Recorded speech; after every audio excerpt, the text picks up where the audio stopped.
우리 네 구절 말씀을 같이 합독해서 읽도록 해볼까요? 시작. 어떤 사람들이 성전을 가리켜 그 아름다운 돌과 헌물로 꾸민 것을 말하매 예수께서 이르시되 너희 보는 이것들이 날이 이르면 돌 하나도 돌 위에 남지 않고 다 무너뜨려지리라. 그들이 물어 이르되 선생님이여 그러면 어느 때에 이런 일이 있겠사오며 이런 일이 일어나려 할 때에 무슨 징조가 있사오리이까? 이르시되 미혹을 받지 않도록 주의하라. 많은 사람이 내 이름으로 와서 이르되 내가 그라하며 때가 가까이 왔다 하겠으나 그들을 따르지 말라. 난리와 소요의 눈물을 들을 때에 두려워하지 말라. 이 일이 먼저 있어야 하되 끝은 곧 되지 아니하리라. 아멘. 할렐루야. 아멘. 한 주간도 주님의 은혜 가운데 있다 오신 줄로 믿습니다. 우리 좌우 앞뒤 계신 분 서로 축복하기를 바랍니다. 오늘도 복된 주일입니다. 주님이 함께 하십니다. 아멘. 아멘. 감사합니다. 누가복음 98번째 결코 무너지지 않는 공동체를 세우라는 제목으로 은혜를 나누도록 하겠습니다. 2주 전 본문입니다. 서기관들의 이 작태, 서기관들의 이 모습들에 대하여 예수님이 주의하라고 하신 말씀이 있었지요.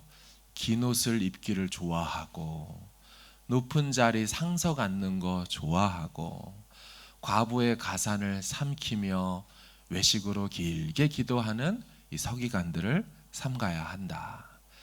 그리고 이제 지난주 본문에서는 과부가 두 렙돈 전 재산을 하나님 앞에 헌금함에 이제 드리는 장면들이 있었습니다. 이 과부가 두 렙돈을 드린 것에 대하여서 사실 해석이 크게 두 가지가 있습니다. 첫 번째 해석은 지난주에 우리가 같이 나눴던 말씀의 해석입니다. 이 과부의 전적인 헌신과 그 믿음을 보아라 라는 관점이죠. 맞는 해석이고요.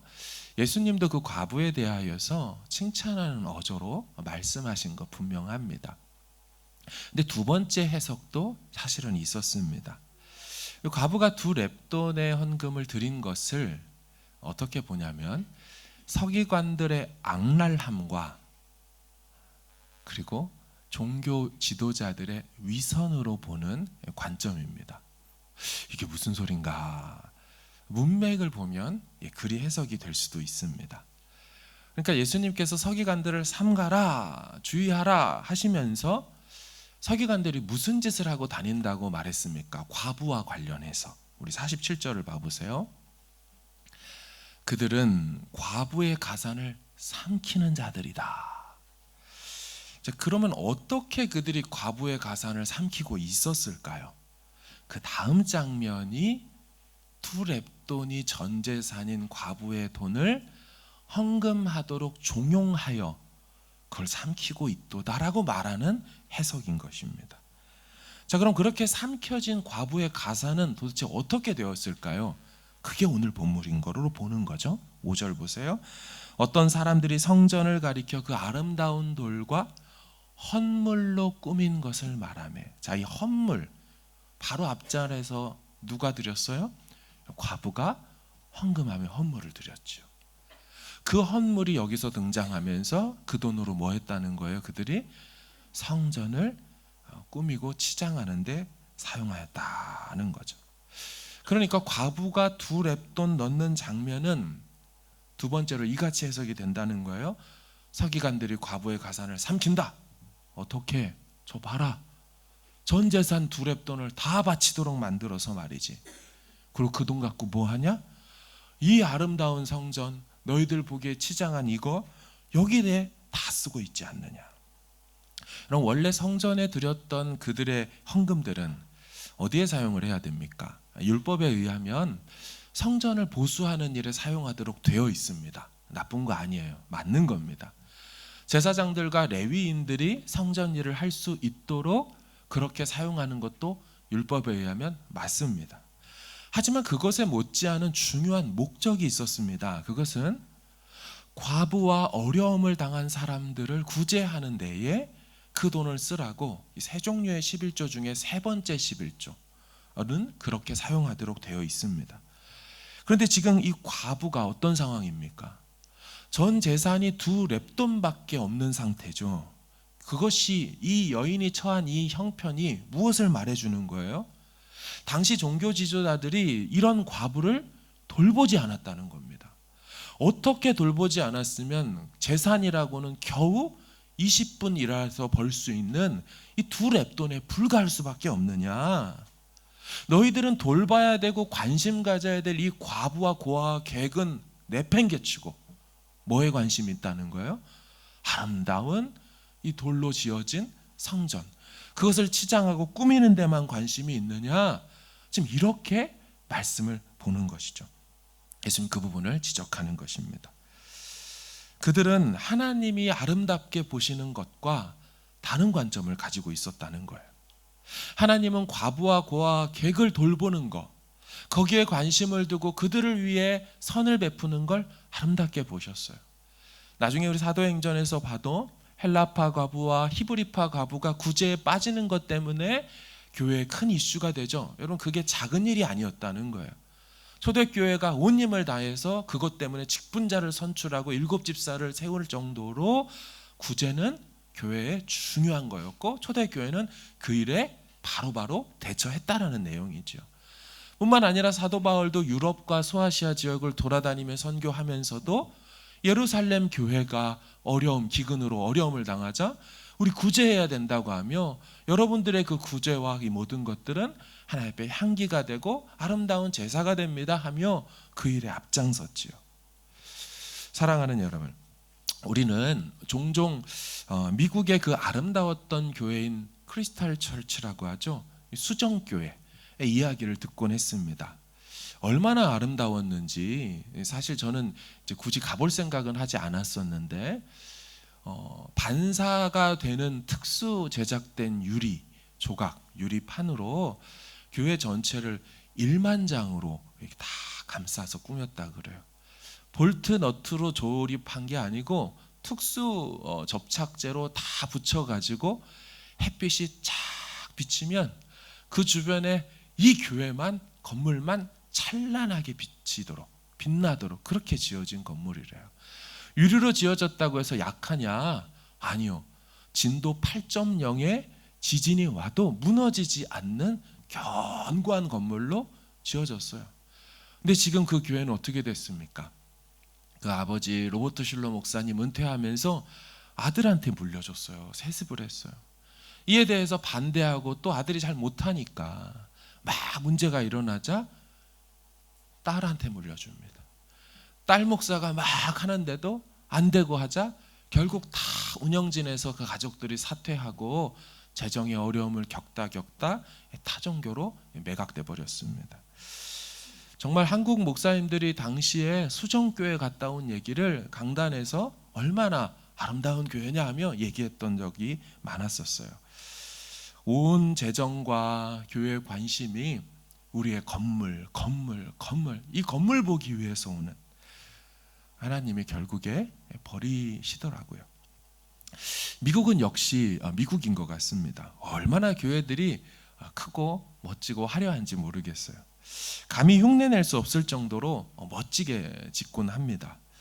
한국에서 이름만 대면 아는 정말 그 대형 초대형 교회가 미국의 멋진 교회들을 탐방하다가 괜찮은 교회를 발견하고 그 교회를 지었던 이 건축 회사에게 연락을 해서 우리 대한민국에도 우리 교회를 그렇게 지어다오라고 의뢰를 했었습니다.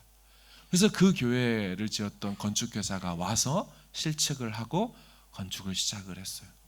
야, 근데 얼마나 돈이 많이 드는지, 한국에서 진짜 소문난 교회였는데도 그걸 충분히 따라 짓지를 못하고 중간에 포기해 버렸습니다.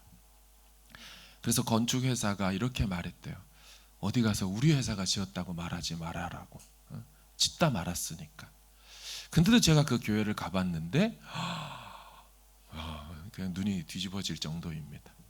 근데 그 교회 목사님이 이런 얘기를 하셨어요. 우리 교회 운영비만 수천만 원이 듭니다. 우와, 한마디 더 하셨어요. 전기세만 그렇다는 겁니다. 진짜 쓰는 숨밖에 나오지를 않더라고요. 여러분, 함께 예배하는 공간을 아름답게 꾸미고 장식하는 것이 잘못된 걸까요? 아늑하고 편안한 공간에서 더 집중할 수 있는 예배로 그렇게 할 수 있는 게 잘못된 것이겠습니까? 우리 아이들이 마음껏 뛰어놀 수 있는 공간을 교회 안에 마련해 놓는 것들 다 좋은 의도이지요. 하지만 교회의 중심과 또 재정의 사용 방향과 목회의 방침이 건물과 치장하는 것에 치중되어 있다면 하나님이 과연 기뻐하실까 하는 것이지요. 여러분, 예수님 당시의 건물 장난 아니었습니다. 여러분, 이 성전을 헤롯 성전이라고 하잖아요. 헤롯이 건축광이었다고 말씀을 드렸지요. 그는 그 지역을 로마에게 위임받아서 통치하는 섭정 왕이었습니다. 그러니까 섭정 왕이다 보니 이 다스림을 받는 백성들이 폭동을 일으키거나 문제를 일으키면 자기가 불리해지지 않습니까? 그러니까 그들을 잘 이렇게 주무를 수 있는 그들의 이 취약점 혹은 좋아할 만한 것을 캐치해야 되는 게 필요하죠. 근데 딱 헤롯이 보니까 유대인들은 이 성전의 목맨 족속들인 거죠. 그도 그럴 것이 그렇게 화려하고 영광스러웠던 솔로몬 성전이 약 500년 전에 다 무너졌잖아요. 70년 만에 포로에서 돌아와 허락을 받아서 수룹바벨 성전을 새로 지었습니다. 하지만 그 옛날 솔로몬 성전에 비하면 너무 초라했죠. 그래서 건축을 다 끝냈는데도 그 예전 솔로몬의 성전을 봤던 노인들은 그 자리에서 막 울었다고 성경이 기록하지요. 좋아서 울은 게 아니고 그 옛날 성전만 못한 초라해버린 이 성전을 보며 울었다는 거예요. 이처럼 유대인들은 이 성전에 목을 메고 있었어요. 근데 헤롯이 딱 건축광으로서 자기가 제일 잘하는 게 건축인데 얘들이 이 건물에 목을 매네. 그러면 얘네들한테 좋은 건물을 줘주면 내 말 잘 들을 거야. 딱 좋았죠. 그래서 헤롯이 유대인 성전을 어떻게 졌느냐? 예수님 당시에도 성전을 계속 건축하고 있었습니다. 우리는 그걸 잘 몰랐는데 오늘 본문은 아니지만 요한복음 2장 20절을 한번 봐보세요. 얼마 동안 건축하고 있었는지 한번 읽어볼까요? 시작. 유대인들이 이르되 이 성전은 46년 동안에 지었거늘 네가 3일 동안에 일으키겠느냐 하더라. 아멘. 예수님이 이거를 헐어라, 너희들이 헐어라, 내가 3일 만에 다시 짓겠다. 이 말은 이제 성전 건축, 그러니까 건물로서의 성전이 아니라 자신의 몸이 성전이 되는 이제 교회를 예고하시는 그런 말씀이죠. 그때 나왔던 유대인들의 말, 이게 46년 동안 지었거늘. 근데 이게요, 다 지었다는 말이 아닙니다. 계속 짓고 있는 중이라는 뜻이에요. 당시의 성전의 자체의 크기나 그 구조는 바꿀 수가 없습니다. 그렇죠? 그 성전을 어떻게 지으라는 이미 구약에 나와 있기 때문에 헤롯도 그것을 지어줄 때, 또 보강 공사를 할 때 성전 자체를 크기를 늘리거나 할 수는 없었습니다. 다음 무엇을 했냐? 성전을 감싸고 있는 벽과 돌기둥, 입구와 또 복도, 이런 것들을 어마무시하게 지어놓은 거죠. 성전의 경내를 원래 크기보다 2배가 뭡니까? 훨씬 크게 만들었어요. 제가 자료를 좀 가지고 왔는데 솔로몬 성전과 헤롯의 성전을 비교한 자료예요. 한번 화면으로 보여주세요. 왼쪽에 있는 게 대단하다는 그 솔로몬 성전이고요. 오른쪽에 있는 걸 보시면 그렇죠? 그 앞에 뭐가 더 생겼죠. 사방에 또 뭐가 또 생겼죠. 그리고 솔로몬 성전도 더 고가 높아지게 된 것을 볼 수가 있습니다. 그러니까 솔로몬 성전이 있긴 하지만 그거보다 앞뒤 좌우를 더 넓혔는데 사실 저게 끝이 아니죠. 그 다음 사진을 보여주시면 저 가운데에 있는 게 지금 헤롯 성전이에요. 그 헤롯이 그거를 확장 공사할 뿐만 아니라 이제 이방인의 뜰까지 좌우로 쫙하니 더 넓게 만들고 동서남북에 더 높이 세우는 벽기둥들을 이런 걸 딱 만들어 가지고 돌벽들을 세워서 그렇게 뭐 요새도 안토니오 요새도 만들고, 우리 사도행전에 보면 성전 미문에 앉았던 앉은뱅이를, 그렇죠? 은과 금은 내가 없거니와 내게 있는 것으로 내게 주노니 하면서 이렇게 세울 때 그 미문이 아름다움이 문자였어요. 그러니까 뷰티풀 게이트였습니다. 그러니까 그런 문들을 막 세워놨다라는 것입니다. 저런 돌 하나하나를 순백색의 이 대리석으로 만들었는데, 뭐 어떤 놈들은 막 3m, 5m짜리, 막 20m짜리 그런 돌벽과 대리석으로 꾸며놨습니다. 성전 들어가는 입구에는 포도송이를 만들어놨는데 금으로 포도송이를 만들어놨어요.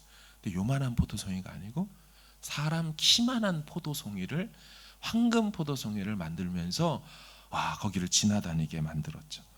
그러니까 유대인들이 들어갈 때마다 막 와 하면서 이걸 만들었는데 도와줬던 이 헤롯을 칭송했겠죠. 오늘 본문의 5절을 한번 봐보세요. 어떤 사람들이 성전을 가리켜 그 아름다운 돌과 헌물로 꾸민 것을 말하매 예수께서 이르시되, 이 꾸미다 헬라어로 코스메오라는 단어예요. 코스메오. 어디서 좀 들어본 것 같지 않습니까? 코스메오. 영어 코스메틱, 화장품이라는 뜻이죠. 저 말 단어가 단장하다, 꾸미다 이런 거예요. 얼마나 정교한 조각들과 이런 문양들로 꾸며놨는지 당시 사람들이 그걸 막 찬사를 보였죠. 그러면은 예수님 당시에 46년 동안 지었으니까 언제 공사가 끝났을까요? 주후 62년도에 공사가 끝납니다. 그런데 실제 공사는 언제 시작했냐면 주전 20년이요. 그럼 예수님 오시기 20년 전에 공사가 시작해서 예수님 오시고 62년 지나서 끝났어요. 82년을 공사를 했습니다. 여러분, 솔로몬 성전은 몇 년 공사했어요? 7년 공사했어요. 그 대단하다는 솔로몬 성전이 7년 공사했는데 저거를 82년을 공사하고 7년 8년 뒤에 70년도에 다 무너졌죠. 로마의 장군 티투스가 와서 돌 위에 돌 하나도 남기지 않고 다 무너뜨려졌죠. 예수님께서 마가복음 13장 2절에 이렇게 예언했습니다. 읽어볼까요? 시작. 예수께서 이르시되 이 큰 건물들을 보느냐, 돌 하나도 돌 위에 남지 않고 다 무너뜨려지리라 하시니라. 네. 정말 다 무너지고 지금은 아까 보셨던 것 중에 서쪽 벽만 남았죠. 통곡의 벽으로 알려져 있습니다. 그걸 무너뜨리기에는 너무 위험해서 남겨놨다고 하는 해석도 있고요. 또 하나는 로마 사람들이 일부러 남겨놨다, 반역하면 입골 난다라는 경고성으로 두려고 그렇게 무너뜨렸다는 것입니다. 여러분, 오늘 본문을 보시면서 어떤 생각이 드십니까? 돌봐야 될 과부는 내팽개쳐서 오히려 그 과부의 재산까지 탈탈 털어내도록 종용하고 있던 종교 지도자들, 건물만 멋지게 지어놓고 남루하고 초라한 사람이 그 건물 안에 들어오는 것에 대해서는 아무 문제의식을 느끼지 못했던 종교 지도자들. 여러분, 물론 그 과부가 하나님 앞에 드린 것은 맞습니다. 예수님도 칭찬한 게 맞아요. 문제는 그 과부의 헌신과 믿음이 문제가 되는 게 아니라 그런 과부를 돌보지 않고 있는, 성전이 성전의 역할을 제대로 못하고 있는, 성전이 무엇하기 위하여 그곳에 존재하는지를 망각해버린 거에 대하여 예수님이 질타하시는 것이죠. 여러분, 우리 삶에도 엉뚱한 것에 열심인 경우가 있을 수가 있습니다. 하나님이 그거 하라고 부르신 게 아니고 하나님이 그거 하라고 세우신 것이 아닌데 속은 내버려 두고 겉을 꾸미고 치장하는데 우리의 관심과 우리의 자랑이 거기에 있을 때라는 거죠. 온통 자기 열심으로 가정을 꾸미고 세워가는 경우가 있을 수 있죠. 온통 자기 열심으로 사업을 확장해가고 세워가는 경우 말입니다. 신앙과 믿음에 관련된 것은 팽개치고 주일과 하나님 나라 앞에서 영원한 것들은 다 내려놓고 양보하고 뒤로 밀려놓고 정말 세상 헛된 것, 지나가면 사라지고 무너지고 없어질 것에 마음을 두고 쏟으며 살아가는 거 말입니다. 여러분, 그렇게 세운 사업, 그렇게 일궈내서 만들어낸 어떠한 것이 하나님 앞에 무슨 의미가 있을까요? 가정을 세우겠다고 이민까지 결심해서 왔다면 정말 제대로 신앙 안에서 가정을 세워야 할 것입니다. 한국과는 다른 사회와 문화 속에서 우리가 살아가지요. 이 뉴질랜드 땅에서 살고 있는 이점들이 분명히 있습니다. 그것을 신앙과 연결시켜야지 의미가 있는 것이라는 거예요. 한국에서는 너무 바빴지요. 가정을 돌볼 여력도 없었습니다. 집은 와서 잠만 자고 일어나고 가는 곳이었어요. 아이들 교육에 대해 진지한 고민은 없고, 그리고 해봤자 답이 딱히 묘수가 나지 않는 터에 이제 이민을 왔으니 정말 가정을 제대로 세워야겠다, 이런 마음이 있었을 거라고요. 아이들의 미래에 대해서 더 나은 거를 제공해주고 싶었을 거라고요. 그럼 그렇게 많아진 시간과 그렇게 더 할 수 있는 무엇이 생겼다면 엉뚱한 것에 마음을 쏟을 것이 아니라 정말 본질과 가정을 진짜 제대로 세워야 될 것에 우리 마음과 우리의 정성을 두어야 한다라는 것입니다. 한국과는 달리 일찍 퇴근할 수 있다면 여러분, 왜 금요 기도회에 못 나오겠습니까? 자녀들과 신앙적인 대화를 더 나눌 수가 있겠지요. 자녀들과 함께 예배할 수도 있겠지요. 또한 가정 안에서 부부가 같이 성경을 읽어갈 수도 있고 같이 말씀의 은혜를 나눌 수도 있을 겁니다. 내가 세우고 내가 꾸미는 것으로는 진짜 세울 수가 없습니다. 그런 것은 하나님 앞에 사실 아름답지도 않는 것이죠. 결국 그런 치장과 꾸밈은 다 사라지죠. 헤롯이 그 아들 때 손주 때까지 그렇게 지금 지은 거거든요. 헤롯 대왕이 시작을 했지만 그 사람은 일찍 죽습니다. 예수님 그 태어날 때 2살 아래 다 죽이라고 막 해가지고 그렇게 하고서 얼마 후에 죽어요, 헤롯이. 근데 아들과 손자까지 그 일을 계속 하거든요. 그래봤자 지금은 돌벽 하나만 남아 있습니다. 예수님은 그런 거칠애를 좋아하지 않으셨어요. 일부러 그 성전 건물이 무너질 거라고 또 무너뜨리시기도 하셨죠. 우리는 이 말씀을 좀 기억해야 될 필요가 있습니다. 시편 127편 1절인데요. 우리 같이 한번 좀 읽겠습니다. 시작. 여호와께서 집을 세우지 아니하시면 세우는 자의 수고가 헛되며 여호와께서 성을 지키지 아니하시면 파수꾼의 깨어 있음이 헛되도다. 아멘. 정말 너무 귀한 말씀 아닙니까? 여호와께서 집을 세워주셔야 그게 진짜 세워지는 것인 줄로 믿습니다. 하나님이 세우지 않고 우리가 열심히 세워봐야 기초가 없는데요. 기초가 모래 위에 세웠는데 제대로 세워지겠습니까? 조금만 문제가 생겨도 금방금방 무너져요. 아버지 때에 열심히 축적해 놓은 부와 명예와 그 무엇도 자녀대에 이어지지를 않습니다. 오히려 그 부 때문에 자녀들이 더 타락하게 되는 경우도 많이 있죠. 하나님이 세워주셔야 되는 거예요. 여러분, 잠언 16장 1절 말씀도 한번 보세요. 읽습니다. 시작. 마음의 경영은 사람에게 있어도 말의 응답은 여호와께로부터 나오느니라. 아멘. 마음의 경영, 이러하리라 저러하리라 사람이 할 수는 있지만 정말 그 말의 응답으로, 결과로, 현실로 정말 펼쳐지게 되는 것은 그건 하나님의 허락이 있어야 되는 것이지요. 하나님이 해주셔야 진짜 되는 줄로 믿습니다. 여러분, 우리 3절, 9절도 한번 같이 읽어볼까요? 시작. 사람이 마음으로 자기의 길을 계획할지라도 그의 걸음을 인도하시는 이는 여호와시니라. 아멘.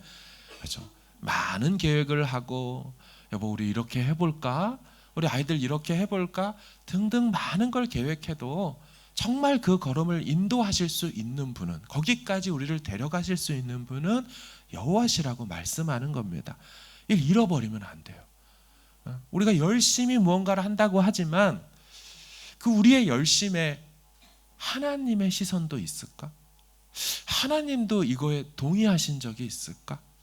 하나님도 응원하시는 일인가?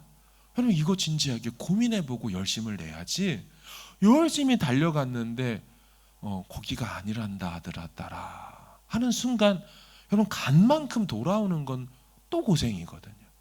그 구절 보겠습니다. 25절입니다. 시작. 어떤 길은 사람이 보기에 바르나 필경은 사망의 길이니라. 아멘. 여러분, 와, 대단하다, 이거 하면 성공한다, 돈 번다, 뭐 한다 했지만 나중에 보면 사망의 길인 경우 우리가 어떻게 알겠습니까? 우리가 어떻게 알겠어요? 세상에서 요즘에 뭐 대한민국의, 그죠? 코인, 그 권도영 씨 그 루나 코인 테라, 거기에 그냥 비트코인 이후로 막 했지만 완전히 지금 다 무너졌죠. 잘 된다 하는 거, 그거 사람들한테는 와, 지금 뭐 집 살 때야, 지금은 뭐 할 때야. 미래를 우리가 뭘 한다고 감히 그렇게 단언하고 거기에 인생 전체와 마음과 모든 걸 다 투자할 수가 있겠습니까? 우리가 장담할 수 없는 거거든요. 저 16장의 마지막 절도 같이 읽어볼게요. 시작. 제비는 사람이 뽑으나 모든 일을 작정하기는 여호와께 있느니라. 아멘. 제비는 사람이 뽑으나, 무슨 말입니까? 사람이 한계예요. 제비를 사람이 뽑을 때 뭐가 걸릴 줄 알겠어요? 우리 모르고서 해요. 모르고서. 이 길이 맞습니까? 저 길이 맞습니까? 모르고 하지만 그 모든 일은 하나님이 작정하셔서 하신다라는 것이에요. 불신자들도 모르고요, 신자인 우리도 사실은 몰라요, 내일 일을. 하지만 하나님 앞에 기도하며 하나님 이 길에 함께 해주시기를 구하며 인도하심이 있기를 구하며 가는 그 모르는 길이지만, 그렇게 간다면 그 길에 하나님이 작정하시고 길을 인도하시는 줄로 믿습니다. 여러분, 이게 참 중요한 거예요. 이게 참 중요한 거예요. 여러분, 유대인들은 성전 부심이라는 게 있었어요. 성전에 대한 자부심. 그러나 정작 중요한 고민들이 빠졌다는 거예요. 성전에 가장 중요한 게 뭡니까? 성전에 가장 중요한 거, 그곳에 하나님이 계신지가 제일 중요한 거잖아요. 성전을 다 전했는데 하나님이 이곳에서 거하기를 거부해 버리신다면, 성전이 성전되는 것은 그분의 임재와 영광과 역사가 있어야지 성전인데, 그게 없는 채로 건물을 지어놓고 이곳에 오셔서 이곳에 앉으셔서 한다고 해서 거하시나요? 그렇지 않죠. 이 유대인 종교 지도자들이 놓쳤던 게 바로 그것이라는 거예요. 아름답다고 하나님이 거하는 것이 아님에도 불구하고 자기들끼리 그렇게 영광을, 화려함을 노래했다는 거예요. 두 번째는요, 하나님도 보시기에 아름다워야 되죠. 하나님도 보실 때 참 선하고 아름답다, 이 말씀해 주셔야죠. 우리 역대하의 말씀을 한번 보세요. 두 종류의 인생이 있다고 역대하는 말해요. 같이 읽어볼까요? 시작. 히스기야가 그의 조상 다윗의 모든 행실과 같이 여호와 보시기에 정직하게 행하여. 아멘. 그러니까 하나님 보시기에 정직했냐, 이 정직했다는 얘기는 솔직했다라는 뜻이 아니고 고잤다라는 뜻입니다. 곧다, 바르다예요. 그러니까 하나님의 말씀대로 너희가 행했냐 안 했느냐, 그걸 정직하다, 곧다, 바르다 이라는 거예요. 자, 그런가 하면 다른 인생도 있죠. 33장 2절 시작. 여호와 보시기에 악을 행하여 여호와께서 이스라엘 자손 앞에서 쫓아내신 이방 사람들의 가증한 일을 본받아. 그렇죠? 역대의 수많은 왕들, 남유다의 왕들을 역대기에서 막 평가해요. 그들의 행적들을 다 조망해요. 그러면서 딱 두 개로 나누잖아요. 여호와 보시기에 선을 행했냐, 정직하게 행했냐. 여호와 보시기에 악을 행했느냐. 우리 인생도 두 종류일 거예요. 하나님 앞에 섰을 때 네가 나 보기에 바르게 살았느냐, 아니면 사람들 보기에 바르게 살았고 옳게 살았느냐, 이렇게 나눠질 거예요. 제가 지난 주간에 한 가정의 초대에 이렇게 참석했었습니다. 그 자리는 우리 교회 집사님의 부모님께서 금혼식을 하시는 자리였어요. 금혼식 아시죠? 결혼한 지 몇 년이요? 50년. 와, 제가 50이 안 됐는데 결혼한 지 50년이 되셨어요. 제가 한번 생각을 해봤습니다. 금혼식을 나도 맞이할 수 있을까? 해보니까 와, 이게 그냥 저절로 되는 게 아니더라고요. 그러니까 많은 조건들이 충족이 돼야 그날을 맞이하게 되는 거더라고요. 그러니까 두 분이 건강하셔야 돼요. 그렇죠? 그리고 자녀들과 그 자녀가 이룬 그 가족들이 막 이렇게 오다 보니까 자녀들도 서로 관계가 좋아야 돼요. 두 분 사이도 당연히 좋아야 돼요. 그러니까 뭐 여러 가지를 생각할 때, 야, 이 금혼식이 말이 그렇지 쉬운 게 아니구나. 이제 금혼식이 되니까 이제 우리 교회 집사님이 이제 사회를 본 거예요. 자녀니까 사회를 보면서 뭐 이제 본인이 어떤 마음인 거를 쭉 소개를 하고 그 아버님께 이제 발언권을 드렸어요. 아버님 또 이거 뭐 한 말씀 해주십시오. 근데 아버님이 목사인 저를 앉혀놓고 쫙 앉혀놓고 무슨 얘기를 하시냐면 그날 큐티한 얘기를 하시는 거예요. 큐티. 이 큐티를 50년이 뭡니까? 결혼 전부터 큐티를 해오셨어요. 오늘도 큐티를 하셔서 그날 했던 큐티 말씀으로 자기 자신을 돌아보고 또 어머니도 또 그런 얘기를 계속 하시는 거예요. 제가 그 아들 집사님이 교회 다니시는데 그 아들 집사님도 제가 처음 신방했을 때 자기가 큐티를 아주 옛날부터 했다고 얘기하시더라고요. 그래서 왜 그러나 하고 봤더니 부모님한테 큐티를 배운 거예요. 부모님한테 큐티를. 뿐만 아니라 그 집안에 큐티를 할 수밖에 없었던 중요한 이유가 있었어요. 어머니셨어요. 어머니. 밥을 안 주는 거예요. 밥을. 아들이 둘이 있는데 큐티를 안 하고 암송을 안 하면 밥을 안 줬다는 거예요. 집에 여행을 가서 놀러 가도 밥을 안 주는 거예요. 너 캠핑 왔는데도 이거 안 하면 밥을 안 주고. 그래서 와, 근데 제가 그 전주에 저희 집도 나름 애를 써요. 몇 번 얘기를 드렸죠. 저희 애들이 말씀을 하루에 5장씩 읽어요. 한 5, 6독 정도 했다 그랬어요. 애들이 늘 5장씩 읽어야 되니까. 근데 신기해요. 같이 시작했는데 애들이 읽는 속도가 달라져 있어요. 분명히 어느 놈은 읽고 어느 놈은 안 읽은 거죠. 그러니까 달라지겠죠. 네. 그리고 늘 큐티를 하고 주일 설교를 늘 요약을 해서 저한테 늘 제출을 한단 말이에요. 근데 우리 집에 누구라고 말은 안 드리겠는데 어떤 아이가 너무 많다는 거예요. 5장 줄여달라는 거예요. 야, 5장 줄여야 되나 말아야 되나 고민 속에 그 집에 금혼식에 갔다가 야, 이 집안의 복됨이 이 말씀 묵상과 늘 하나님 앞에서 치열하게 고민하며 살아온다는 것을 깨닫고 결심했다는 거 아니겠습니까? 안 줄여? 못 줄여? 결혼해 네가 임마. 집을 나가. 그래서 갔다 온 얘기를 은혜를 나누는 식으로 해서 아이들한테 다시 주입식 교육을 시키는 거죠.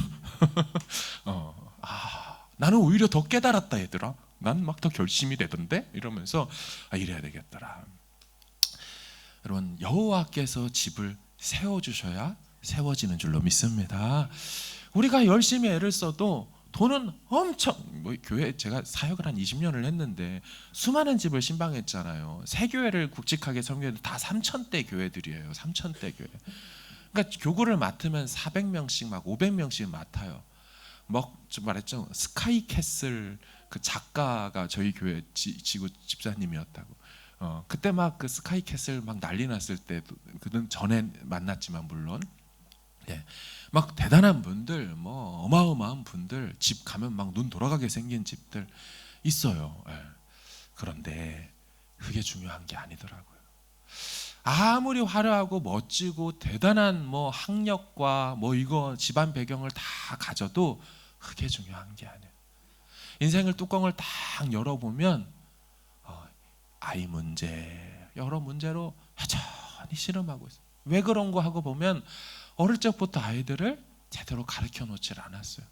엄마 아빠가 다 대주고 걱정 없이 하니까 애가 겸손도 모르고 가난한 마음도 모르고 배려도 모르고 심지어 중요한 건 그렇게 해주는 부모에 대한 감사함도 모르고 혼자 잘난 맛에 살아서 오늘날 한국 사회 힘든 게 뭐예요?